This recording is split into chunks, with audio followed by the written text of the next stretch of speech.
welcome back to the Road to Episode 7, my ongoing series where I chart the road to the release of Star Wars Episode 7, The Force Awakens in December 18th, 2015, and today I'm going to be talking about the Vanity Fair coverage of Star Wars The Force Awakens that was kind of released and kind of, I guess, drip fed out over May 4th, which is of course Star Wars Day 2015. May the 4th be with you, that kind of thing. I don't like to say that as a rule, as a kind of, you know, just a kind of general nerdy thing like, hey, May the 4th be with you. It cringes a little bit, I don't know. Maybe I'm kind of being a bit too kind of up in my tower about it, but it's a bit too much for me. As much as I'm doing this huge series and stuff, and I'm a huge geek for Star Wars, yeah, I'm not a big fan of the saying, but I love the fact that it brings all Star Wars fans together. Facebook was flooded with Star Wars stuff, people were moaning about it, and I thought, screw you. You know, it's Star Wars, you know, it's awesome. Anyway, so yeah, May the 4th, Star Wars Day. Vanity Fair, I guess, were on set during the filming of The Force Awakens, took some pictures, did some interviews with director J.J. Abrams and so on. And so May the 4th we were given a sneak look at that. Images were slowly released, a video was released. The video was awesome. You get to see like this great shot of the snowtroopers. You get to see a little shot of Han Solo and Finn and Rey and Chewbacca inside the Millennium Falcon, obviously posing for a picture that is this cover. For Vanity Fair, which is pretty damn cool. Although I think Rey looks better without the kind of headgear in the video clip here than she does on the cover, but that's beside the point. Basically, yeah, it was really cool. It was like, oh wow, more images, more great looks at kind of the characters from the film. And I'm going to kind of go back to the old trusty phone, if you remember, back in the early days of the Road to Episode 7, even recently I suppose. I always have my phone here with all the information. I've just got a new phone actually that used to be my fiance's phone. She's now upgraded, so I got this one, and I really love my lock screen, I have to say. Just awesome. And then on with the news itself, using Star Wars 7news.com, which has been my go-to site for the past couple of years. Yeah, again, great shot of those snowtroopers. I'll just go through here. You know, Vanity Fair kind of revealed that, you know, confirmed that Adam Driver was playing Kylo Ren, because we've got this shot of him, both in the video and a still with the snowtroopers in the background, and he's kind of without the mask. And at first I thought maybe this is just a behind the scenes picture and we won't see him unmasked, and I'm wondering if this is a good idea. Like, for me, the whole thing with Darth Vader that was so cool was that you never knew what he looked like underneath. I almost wish that we never did see it underneath at the end of Return of the Jedi. And that mystique is now gone from Kylo Ren, unless it is just one of these behind the scenes things. I don't know, but the still looks pretty legit to me, so I guess it is. But then again, I'm sure that this will be more of a guy who's trying to be like a Darth Vader, and we'll see him take the mask off and we'll get to know his character more in depth and more deeply, I suppose. Whereas Darth Vader was kind of a mystery for, you know, even though we found out that he was Luke's father and stuff, we didn't really get inside the psyche of him, really. So perhaps that's the thinking there. But it's cool to see him nonetheless, and to get confirmation he was playing him. Everyone knew that he was, but there were some people thinking maybe it was Gwendolyn Christie who was playing Kylo Ren, and it was going to be a complete switch, and it was going to be a female villain, which I wasn't too sold by. There were people who thought the costume, when it was displayed at Star Wars Celebration, looked a bit feminine. So yeah, what else is there? Again, just looking through the article. Oh, of course, Lupita Nyong'o, the Oscar-winning actress, very young British actress. She was going to be in the film, but no one knew who she was going to be playing, because her character was never like announced like all the main characters were, kind of the main three, so to speak, in John Boyega, Daisy Ridley, and Oscar Isaac. So Lupita Nyong'o's character has been revealed, and she'll be playing a motion capture character, because there is a picture here of her with all the dots in her face, kind of performing the role, I suppose. We don't know too much about her role yet, just that it's a motion capture performance. There's no look at the actual finished character itself, but there is, I believe, I'm sure there was a name that was announced, and I'm kind of just scrolling through here because lots of information was coming out, and it wasn't all coming in at the same time. Again, like, it's kind of drip fed out throughout the day, and more stuff was coming out. I'm sure that it says here somewhere what her name was, and I've forgotten, but her character is kind of like a pirate, I'm sure I read. And we get this great shot of all the people who kind of hang out in her. There we go. Lupita Nyong'o's CGI character Maz Kanata. And she's some kind of pirate, and we don't know which side of The Resistance Shears On, which is the film's new term for Rebel Alliance.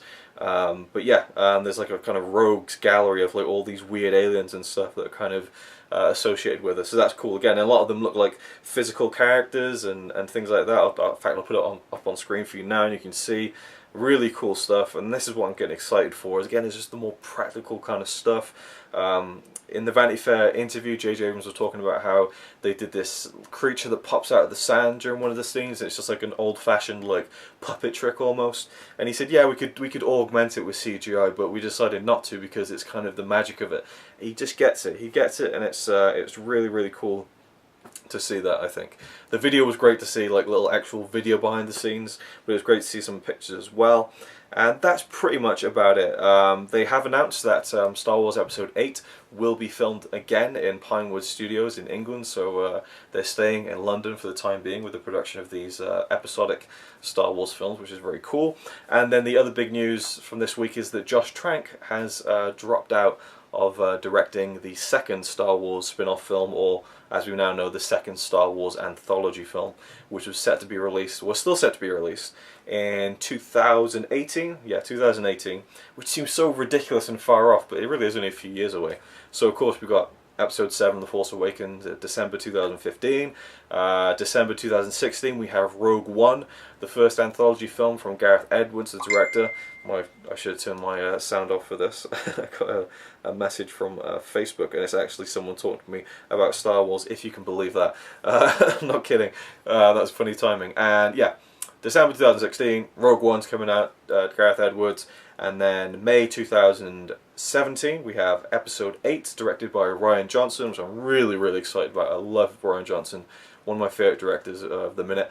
And then 2018, the second anthology film. 2019, Star Wars Episode 9. Episode 9. Can you believe that? Wow, I wonder if I'll do a road to Episode 8 and a road to Episode 9. I don't know yet, but either way, it's crazy to think that it's all happening now. The ball's rolling. We're going to get these films quicker than we had them ever before.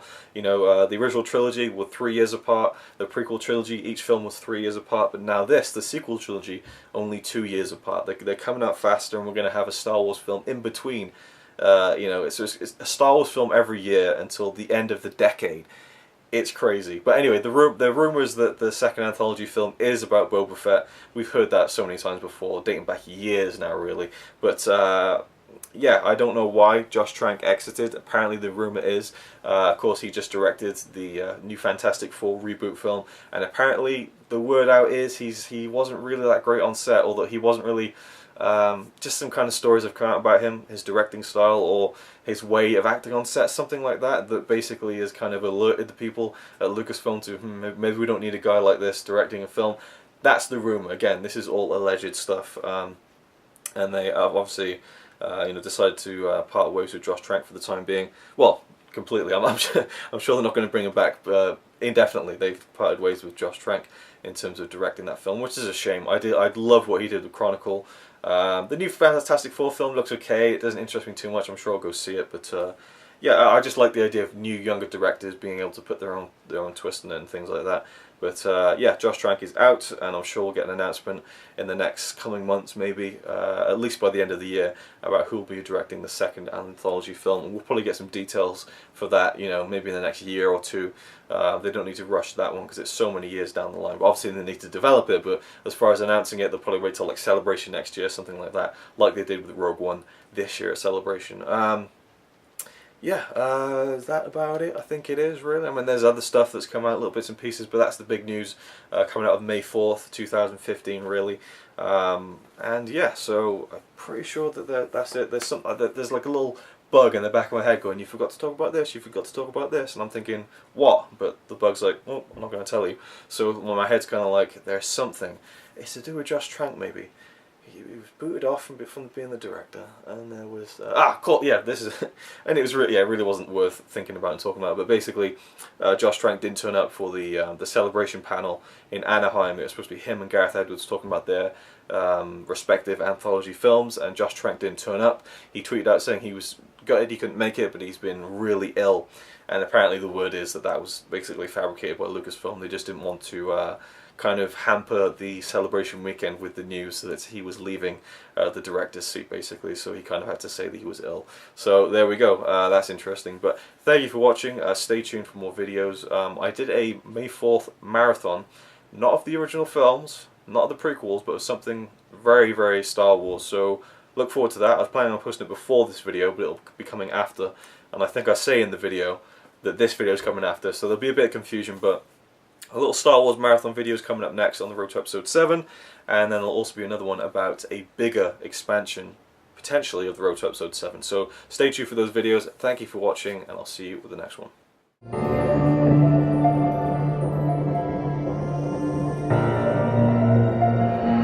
I don't know, Pod Second.